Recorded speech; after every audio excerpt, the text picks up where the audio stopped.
Hello everyone, welcome.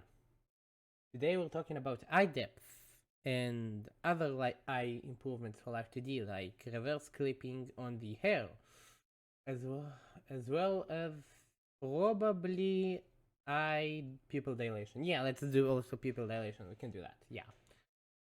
So I have this eye that I stole from a model I'm working on, and I kind of removed all of the special eye things that we're going to add onto it later. But for now we have this motion of for the head, we have the close, and we have the look around. Well, see, actually this eye is it's kinda flat, isn't it? And if we look at the reference of an eye, we can see that it's actually supposed to be 3D. I'll call it a dome. It's not called a dome, it's called a cornea. Cornea, yeah. And as you can see, it has a sort of dome shape. So, what I'm going to try to explain today in this video is how to emulate that depth in Live2D. So really quickly, let's go over our deformer hierarchy so you just know what we're dealing with. We have a eyeball, XY. We have the eyeball for the head XY. So this one is the motions of the eye itself, and this one will be the depth of the movements of the head, so on these motions. We then have the pupil size and iris size. This will be for the pupil dilation. And we have the light layers as well, the reflections. So these and this one. So as we saw, we have a sort of dome shape. So how do we so to start that, we'll start with the actual head. So on this motion, when the eye is looking left, but the pupil is on the back of the eye, so it would go more in. Sorry, born control structure. It would go more in. This part would go a bit more in. This would go in. And you sort of create as if the eye actually bends inwards. So when we move it now, it looks like this. We'll then rig the other side as well. The other side is a bit more complicated because the depth of it is closer to the camera. But it's fine, we can just do this really quickly. And we have a really simple depth on head X. Moving to angle Y, it's kind of the same story, just drag this down, drag this up, like this up, and you have it going down. So that's the angle Y. And now angle Y to the downside, kind of move like this, move like this, move like this. This probably goes in, and we now also have the eye down. You can probably use a bit more of these to also get a bit more depth if you're interested in doing that. But that's about what you do for that. You then, of course, synthesize the corners. And an important note to keep, Live2D does not actually understand depth. So when you synthesize the corners, what it does, it just takes your vector upwards and your vector to this side and just connects them to this. But it doesn't add the depth, which is also that this corner goes inwards, so in. So now do that. So drag this in, and then remember that the side that's going away from the camera gets smaller and goes, or the deformer goes downwards. So adjust the deformer to look like it's going downwards, and then we get this motion. I'll unbind the parameters so you can see it better without Y getting in the way. And you can keep adjusting these until you feel like it's just what you're looking for. Also try to make sure the deformers don't go out of the parent. That's important, keep that in mind. And now do the other side as well, just adjust it a bit. And like this, like this, like this. Drag this down. And now, look, we have depth in the eye. Probably drag this down a bit more as well. Now rig the downwards as well, very simply, it's not a big deal. In the downwards, the deformer again goes, the part that's going away from the camera goes away, like folds in. Okay, more not goes away from camera or goes down, folds inwards. And then you get this motion. Now rig the other side as well. Very simply, adjust this. Note that you can't reflect this motion because each movement to the side is different due to it being a non-symmetrical movement part. It's only on one half of the face. You can, on the other hand, you can just rig one of the eyes and it'll be fine. I'm pretty sure. Just kind of copy paste it. But here we have a bit more depth. Now, you can do this, you cannot do this. This depends on what you want to do. But this feels a bit janky to me, so I also, oops, my bad. Also add a bit of extended interpolation. Don't do this too much, maybe a 2 here, just to kind of smooth the movement out a bit. Now, the more complicated part of this is actually the shine layers, because again, look at this, we have a dome. The pupil is over here, but the shine layer is on the cornea, or the dome shape. So instead of making the shine layers also go in, the shine layers go out. So let's take a look at how we rig that. Move this out here, cancel the bounding box because it's annoying, and move this along as if we're on a dome shape. Very easy, very simple.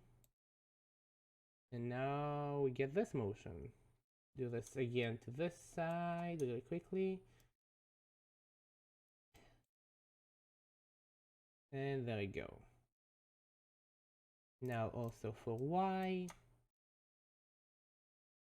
Adjust these, adjust this.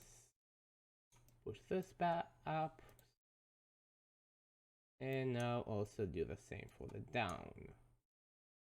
Also note a special thing. The light layers will never go up into the actual eyelashes or the eyebrow, because they are light reflections, so there is no way for the eye to actually just go like this in. This will not happen. Note that, don't do that. It'll help you a lot. Now, we've rigged also the light layers. I'll also put an extended interpolation on this one, not too much. Again, this is just if you want to. I forgot to synthesize the cost. Oh god. It's essentially the same story. Just adjust it like you did with the eye. I won't be showing that again, because now we're moving on to the eyeball movements. These. So this is a basic eye movement. It's not incredibly impressive, but it'll get you going. But again, the eye is not flat. It's not a 2D plane. It's 3-dimensional, and so we want to give it some depth. So we'll move the eye here. We cancel the bounding box, and again we'll drag this part inwards. Adjust this a bit. Adjust this a bit. Push this in. Push this in a bit. This in a bit. And now we have this motion. Again, we'll do the same thing on this side. And I'm not adjusting it too much because, again, we don't have really time for that. I don't want to waste your time. On the up motions, we'll do the same thing as we did for the head.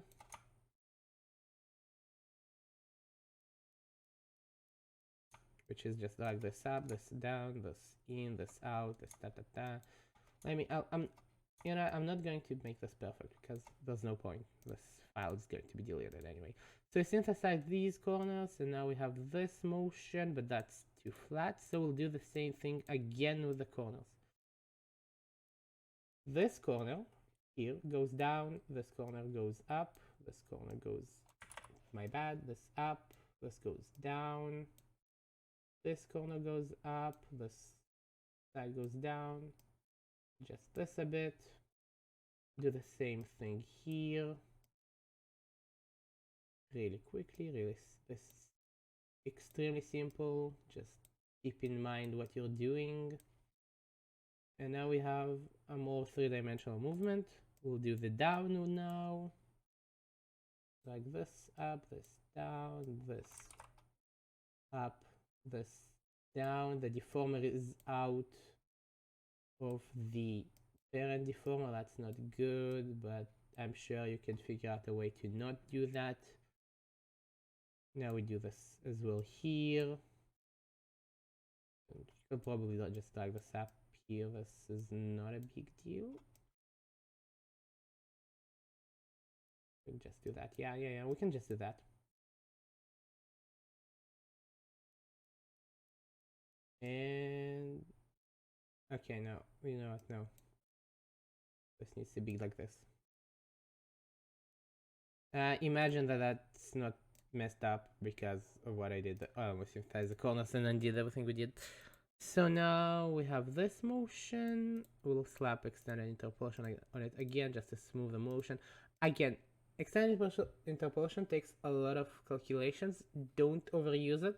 Don't put too many points in. You can even put just one. I use two. Someone in the comments is probably going to tell me how I'm ruining the entire model and ruining the CPU movements, but here we have an eye with depth. Very nice, if I say so myself, and I do say so. So now let's create pupil dilation, although I'm pretty sure people can figure out how to do that, but just in case. So let's get a new parameter. Let's call it pupil dilation. I'm sure that's not spelled correctly, but I don't care. Pupil, I don't care. This is a physics parameter, so use -1 to 1 range. And now we'll take this parameter deformer that I made specifically for iris eye size, and -1 will be the pupil shrinking. This is not the idea. There are several ways to do it. I use deformers for it. You can use whatever you want. My bad, I took too much of a brush. Like this. Just do this, and this is the expansion. It looks like this. Now we'll take the pupil. We have pupil size. So this is the shrink. Drag this in. Drag this out. Probably even a bit more. And now we have the actual motion set. We'll go to the physics window real quickly. We'll create a pupil dilation. Input preset will be blank, and then I have a special physics preset for the eye, so I'm going to use that, but you can just play around with them. Settings. In the input, we'll take the IR open. Set the effectiveness to 100. Don't forget that. That's very important. And then in the output, we'll put the pupil dilation. There you go. The eye closes. And there we go. You can probably decrease the effectiveness a bit because it's a bit too much. So maybe 70 here. You can increase the shaking a bit just because you want the eye to be more reactive. You can increase the reaction to 6 or something. I don't know. But yeah, that's how you do it, or at least how I do it. Just remember, when the eye closes, the pupil increases in size. When the eye opens, the pupil decreases in size. Because of that's how pupils work. I'm not really good at anatomy, especially not eye anatomy, but that's how you do it. Last thing is eye clipping for the hair. That's one of the most simple things. So we have this layer here, which covers the eye and has the exact shape of it. We'll take the ID from it. We'll set the opacity to 0, and we'll go to the hair. We will then put the clipping ID over here, enter, inverse mask. Now, one thing you can notice here is that it doesn't look great, and if you drag it over, it just does this. What you should do is create a copy of it, of this hairpiece, paste it in, let Live2D do its thing. This is a big model. Give it some time. Oh, can you please, Live2D, please, I'm begging you. Listen. I'll give you more animals. Just load. Okay, there you go. Take this piece, put it under the piece you're currently working on, remove the clipping from it, and set the opacity to something like 60. Now if I select both of them, you can see it looks like the hair is transparent over the eye. Very nice, looks very cool in motion. Much recommended. That's it. I hope this video is helpful once more. Yeah, you can go to my Twitter for cool stuff as well that I post. I'm very funny, I promise. Anyway, that's the end of the video. See ya.